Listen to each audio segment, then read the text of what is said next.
Set your marks. I am Kira Toussaint. I'm Duncan Scott. Hey, this is Freya Anderson. I'm Kyle Chalmers. Hi, this is Sydney Pickram, and you're listening to the London Roar podcast. Hello, and welcome to the second series of the London Roar podcast. I'm Steve from Pullbuoy.co.uk, and we're back with the Pride for Season 3 of the ISL. We'll kick things off as my usual podcast companion Katie and I find out how the team was put together and what the aims are for 2021 from Rob Woodhouse and Stephen Tigg. Plus, we'll introduce you to one of the new swimmers joining the squad this year. We'll be with you every week through the season and chatting with the Roar swimmers, but for now, let's get into it. So, Rob Woodhouse, General Manager of the London Roar, Stephen Tigg, Head Coach for the London Roar for 2021. Welcome to the London Roar podcast. Great to have you with us. Rob, we spoke last year on this podcast. We talked about, what might come up this year. We've just got over the Olympics, but, you must be looking forward to getting back into some ISL action. Yes, I am. It was interesting watching the first match and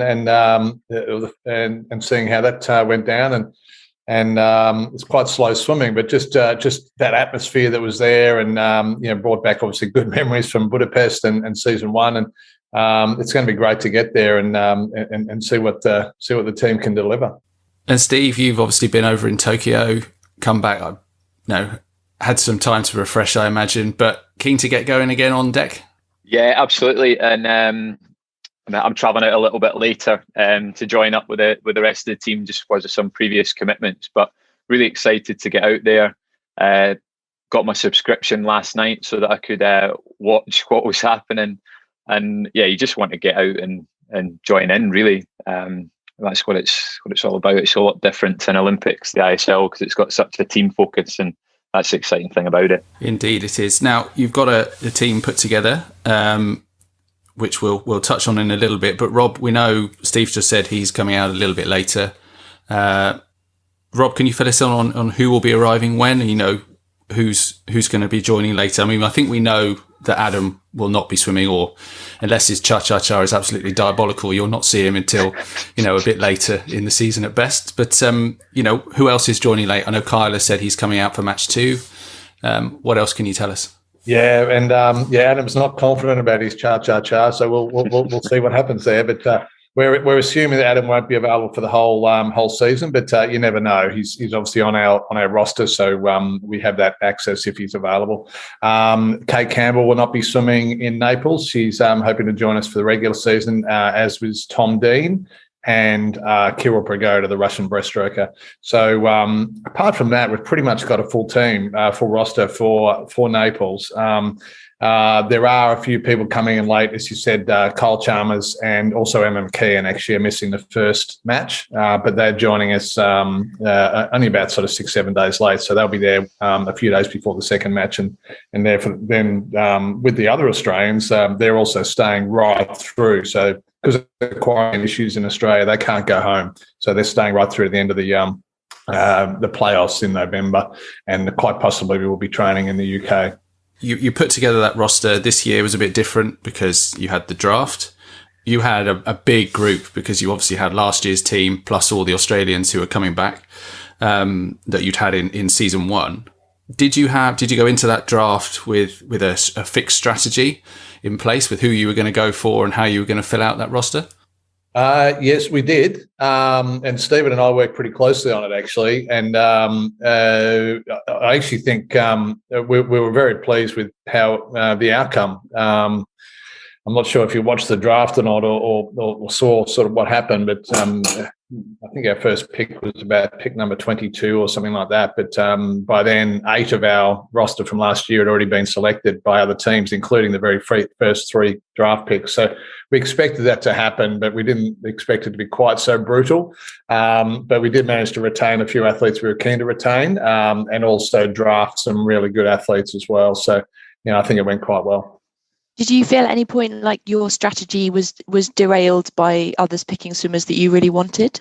No, and I think what worked for us, we saw a few teams actually made some errors during the draft. It was all quite quick, and picking athletes that weren't even on the roster, or athletes that have been picked 4 and so forth. We had a really good sort of list set up of athletes we wanted in the key strokes or events that we sort of already identified gaps with outside of our protected athletes. So, and that list was pretty deep across those various gaps. So as deep as sort of 5, 6, 7 athletes at times. So when other teams picked athletes, obviously we would chalk them off our list, and then we went for the next best one. And I think we were very organised. Stephen and I were on WhatsApp during the draft, furiously sending messages to each other, and I think it worked really well. Yeah, I think it looked like London Roar were one of the teams that maybe kept a bit calmer during the draft than perhaps some other teams did. So we've talked about people coming in a little bit later on, and some people, going off and doing some dancing. What did you know about availability of the swimmers that you were wanting to pick at the draft stage? I think that was a key as well, and I was surprised a lot of other teams didn't do this. But pretty much everyone we drafted, either myself or Tiggy or one of the other coaches had spoken to ensure that we knew what their availability was. And there were athletes that such as Jimmy Guy, for example, we knew was not going to be available for the first part of the season. It was questioning whether he'd be available for the rest of the season as well. So by knowing those things and speaking to a lot of athletes, as many as I could from other teams that we were considering drafting, we were able to narrow down our sort of selection picks really well. And we didn't, and I think that's the reason why we've got the roster we've got, and also other than the ones I've mentioned, that everyone is available for Naples, which is great. Stephen, are you happy with the team that Rob got you? Yeah, absolutely. This was right in the thick of preparing for the Olympic Games, the draft as well, and Rob did a huge amount of work on contacting athletes and double checking availability, and it was good fun. And there was some athletes that we didn't know a lot about, and you always throw the dice a little bit, and you just try and get as much information as you can beforehand. But again, it's a really, really strong team. I think the challenging part was as we went through the first 20 odd picks, I reckon about 19 of them were all our ex-swimmers, which was a tough one to take.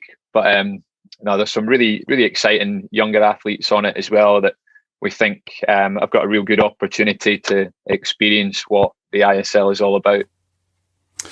You've got, Steve, 28 swimmers slated for Naples. Obviously, a couple of those will come in a bit later. Now, that's the biggest team that you can have for a match. So, you've got not a lot of space to kind of move people in and out of the team match by match. Will we see some funky tactics or some innovation with people in different events as a consequence? I hope so. And one of the things, the communication we put out to our group of coaches was that really we want to use the playoffs to experiment and explore the potential within the team. I do think a lot of time on the senior circuit, athletes specialise and specify so much that they just don't do events that they probably used to do quite frequently through their formative years. So if you just look at their PBs, it's not a reflection of their capability. And we saw that with Tom Dean last season in the 400 medley. It was a little bit, his best time was maybe 4:12, and he finished the season on 4:02. We put Freya in the 50 breaststroke and she went 30.0. So these are really, really talented athletes that we're working with. I think one of the coaches worked out there was 28 or 29 Olympic medals won just by these London Roar athletes at the Games. So, they've got the ability to be really flexible, and we want to encourage that and see if we can find any areas that we, come as a surprise and we can unearth and maybe shock a few of the other teams. So obviously, you talked about Olympic medals. A lot of those guys have had a post-games break or whatever. Are you going to have to manage them differently to those people who are coming to ISL as perhaps their main focus for this season? Yes, and I think we saw that last night. A lot of the athletes who attended the Games maybe didn't perform quite as well as the athletes who didn't, and are maybe prepared for the ISL as their main focus. But it was match one and it was day one, and I think they're only going to get better from that point. We want to try and accommodate for as many athletes as we can, following their own programs, but we want to keep it as a close-knit team as well, and do as much of the work we can together through the coaches. So there will be differences, but there's differences regardless of if two athletes are both focusing on it, they're going to do it in different ways anyway. So, they're very experienced, they're very independent, these athletes. So it's just a case of just communicating effectively with them and managing their expectations on what we can do for them. And you talked a bit about how, the Aussies can't go back in between and are here for the long run. How do you think you see this leg fitting into the overall season, particularly as we've got quite a Commonwealth team? We've got a lot of people from the UK, from Canada, from Australia. So they're going to have an eye on Worlds and an eye on Commies. How do you think the ISL sort of plays into this? I think it's a good starting point. I think there is a possibility, and there is the opportunity to use it to build up your fitness at the start of the season. From a technical point of view, we'll probably use it as a fairly low volume training camp with the opportunity to race and probably refine some skills that maybe you want to change going through this next cycle into Paris, because really it's a starting point for Paris rather than World Championships and Olympic Games. Some of the more experienced athletes will want to use it for financial gain, which is understandable, to race faster as part of their preparation for the short course season, which you have the ISL playoffs and then the World Championships potentially. So there's a lot of opportunity there through to Christmas time for the short course season to be really effective, and this is probably the base for that. World Championships next year, and then Commonwealth Games and Europeans. I'd imagine some people might take a break after a world short course, and then start to prepare for the long course season. Particularly if you've got an eye on Paris and you're looking at longevity. And I think Adam taking a break and doing something different is great for that. And I think some of the athletes will use this as a positive distraction, but a bit of something different for them.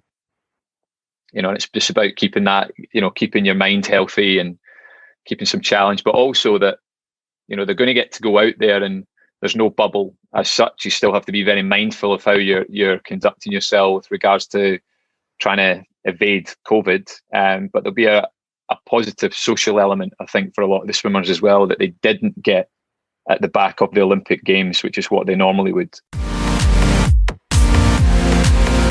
I'm Katie Shanahan from Great Britain, and I'm joining the Roar for 2021. My favourite event is 200 metres IM. I'm excited to be part of London Roar this year because season 1 and 2 looked like so much fun, and I can't wait to be part of the team. My worst training set would be when I had the opportunity to go to Japan for a week and train with some of the Japanese swimmers, and the sets out there were definitely the hardest I've ever done. Outside swimming, I love to shop and I love reading too. Something you might not know about me is I actually danced for 12 years, which was ballet based, but I stopped to focus on my swimming. I'm Katie Shanahan and you're listening to the London Roar podcast. Rob, the ISL, evolves every year. They like to try different things. We've got some new rules this year. One of the things that's changed is the skins rules again, with the veto from the other teams against the winner of the medley relay. Have you already been discussing with Stephen your tactics for that, or are you going to go match by match, or do you have some strategies in place? No, we haven't discussed that at all. Actually, we'll see what happens these first few matches. It's actually good for a lot of reasons that we're not there in the first week. We can see what happens the first few matches, and a few of the kinks and issues that I think the teams are experiencing out there at the moment can be sorted out before we get there. But with the skins, we will watch and see how it works. But I'm sure we'll have a chat about it before that first match, but it's not something we've particularly thought about at this stage. How do you think, Rob, that the experience for the teams, for the swimmers, the staff, etc., will compare to last year's experience in Budapest? It's going to be a wonderful experience, I think, and last year was great as well, but for different reasons. Obviously, very much under that COVID bubble last year, and very restricted in what the athletes could do and so forth. But this one is different. It's going to be a lot more relaxed, but we certainly have to be COVID aware, and there's already been a positive test in one of the teams, so they're isolating at the moment. So, that's a pretty strong reminder of the lengths we need to go to make sure we're as protected as possible. But one thing, particularly for all these Olympic athletes, and there's probably 60% of each team is Olympians from around the world, and they've not had a chance really to unwind together and socialise a bit and all those sorts of things, and that's a really important part of the whole process after an Olympic Games. So I think Naples is going to be a little bit of that, maybe a little less partying, but certainly the social side's really important for these athletes. They all get on really well these days, and from different countries and so on, and that's going to be really, really good and good fun. And certainly for Naples, that's our whole premise, is to make this as fun an experience as possible for all the team, not just the athletes, but for the staff as well. Talking about the staff, Stephen, you were obviously a big part of the team last year in Budapest, and clearly you're an incredibly successful coach in your own right. But Mel was such a visible face of the Raw and all the kind of the TV and everything else that went on last year. Do you have any apprehension about stepping up into that role? No, I don't have any apprehension, and me and Mel are very different. We complemented each other really well with my way of going about things, which would be a little bit more behind the scenes, not quite as I guess Mel's really good at the positive team talk, so I do it a little bit more quietly and subtly. But we've actually got, I think, coaching wise, it's just myself left from last season, so we've got a whole new coaching team, which is great. It's exciting, and it's new people to work with, and we're still in close contact with Mel. I was messaging her last night and keeping her up to date on how things are going, and still we run things by one another. But no, I'm excited to do it. It's a great thing to be part of, and I've really enjoyed it since 2019 when I first did it in London, and it kind of just blew me away. It's a really different type of coaching to what we're used to. Everything is about the team aspect, and the athlete is really heavily considered along with that, whereas ordinarily it's the athlete is front and center of every decision that we make. So it's nice to be in that position, and it's a different sort of challenge. And I feel from a personal point of view, it helps me when I do then go to an Olympic Games or a World Championships with a group of athletes. There's a real different set of skills that sometimes you have to rely upon. All the athletes we spoke to last year were talking about, how great it is to be part of London Raw and the team atmosphere, and sort of how quickly it seemed to just come together. Is that something you're going to be focusing on building this year? And do you think the draft has made that a bit more difficult? It's a good question. And we've actually got 14 athletes who are going to be in Naples who are new to London Raw. But I think there's a really good culture within the group of athletes, and Rob sets that really strongly from the top as well about how we operate. The athletes have a really strong voice as part of the team. Kyle and Sydney are our team captains again, and they have a lot of input into how we go about our business, how we operate day to day. We want to try and put in some group activities when we're there, so we might secure and protect some downtime so that we can ensure that the athletes get the opportunity to experience not just the ISL but maybe a little bit of Italy and Naples as well, and just enforce that team first approach is kind of what we're all about, and it's about making positive choices for the team, and sometimes that means you just might have to swim the 200 butterfly or the 400 IM. So that's Duncan's program for match one, is it? 400 IM. He's trying to get out of it. He's in the pool just now. Steve, what are you hoping to, as a team, as London Raw, what are you hoping to achieve from this season? I think every time you go into this with the group of athletes that we have, it's to win it. I think said, unashamedly, it's you go in there and you want to try and maybe third time lucky win it overall. the rules are different. The teams are different. I think it's going to not be as easy through the regular season just to beat some of the other teams. We saw that last night. I think they're stronger now. So we need to be more aware of our selections and honest with the athletes about, you might be not as prepared as you were 4 or 5 weeks ago, but we're really going to require you to step up and try and deliver your best performance. And we want to get through the regular season and make the playoffs without the final week. We know that we'll probably have to be top 2 in each match to do that, and that's going to be our short-term target. After the regular season, I think we'll have some really good learning. And when you bring in the additional athletes to the playoffs, then I think we've got a really, really strong team. And Rob, obviously, Energy Standard, Cali probably start as favourites, as the last 2 winners. Are there any other teams you think you're keeping an eye on that will be challenging? Yeah, I think all of them really. Aqua Centurions, we've already seen. They're a big improver. Their relays are incredibly strong, particularly on the men's side, but their women's really good in that opening match as well. So, there's going to be improvement from some of those teams that were lower ranked last year. We've just got to get through the rounds. We're not really focusing on Cali or Energy Standard terribly much, other than the fact we compete against Energy Standard in 3 of our 4 matches in the regular season. We've only got Cali once, but as Stephen said, we believe we can win the whole thing this year, and it's something which is part of our sort of mindset, I suppose, and will be part of the mindset of the team. And to do that, we need to beat those teams. So we'll be focusing on trying to do that in the regular season, but it's really all about building through the rounds and getting into the playoffs and then going from there. And if there's one thing you're looking forward to the most from this season, Rob, what would it be? Oh, good question. Actually, don't know. I think just from a sort of overall team perspective, it'd be to winning the title, I suppose. But it would be great to get amongst the team again, and I'm really looking forward to that next week. But just getting back to the competition side. And seeing how all the different athletes perform, and I guess if there's one thing which it's a bit of an unknown is we know the athletes are all going to come in different stages of preparation. We've had athletes that have had heartbreaking misses from their various national Olympic teams, and this is their focus. We've had other athletes that went to the Olympics, but the ISL is more of a focus because they're short course specialists.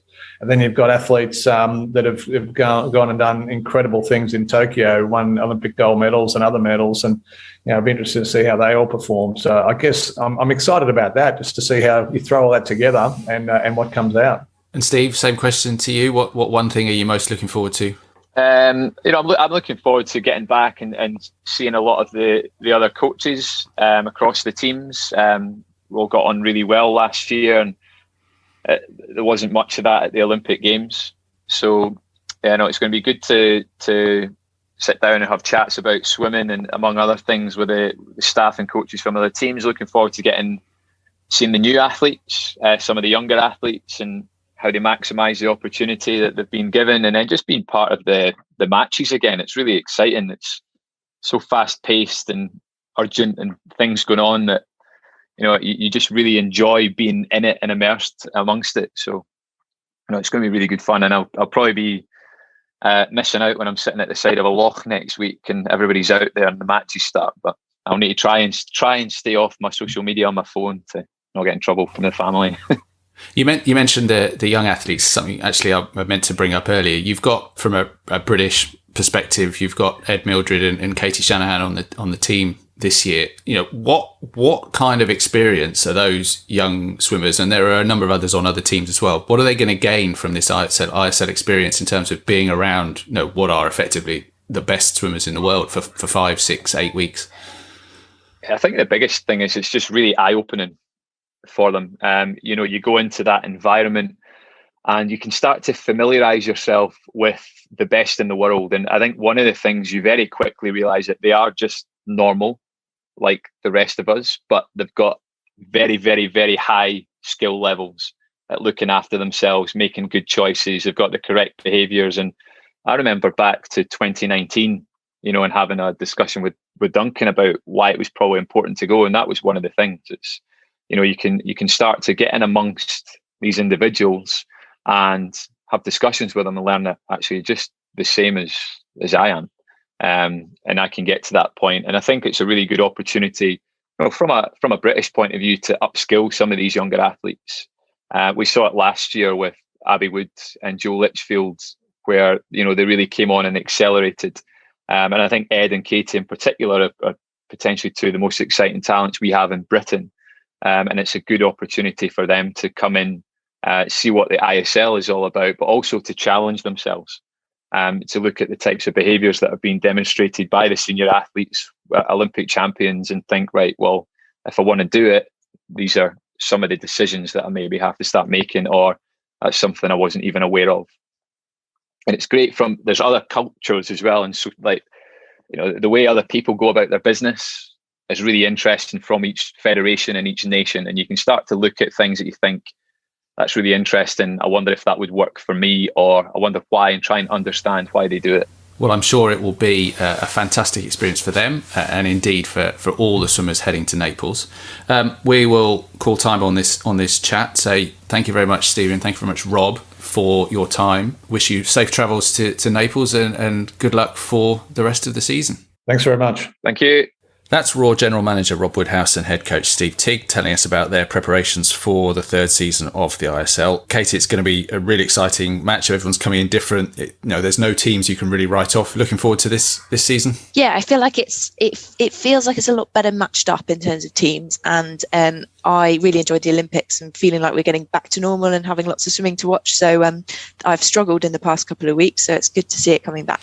Well, it will be an exciting time in Naples as the teams battle to make the playoffs. We'll be back with you every week during the regular season to catch up with the team, bring you some news from inside the London Raw camp. So go to where you get your podcasts, Apple, Spotify, Amazon, wherever it may be, and subscribe so you don't miss any episodes. If you want to get in contact, it's at Pullbuoy on Twitter, or go to pullbuoy.co.uk/contact, or you can find me at Pullbuoy UK on Instagram. Until the next episode, let's hope for a London Raw win, and we'll be back with you soon. You've been listening to the London Raw podcast by Pullbuoy. For more episodes, visit www.pullbuoy.co.uk/raw.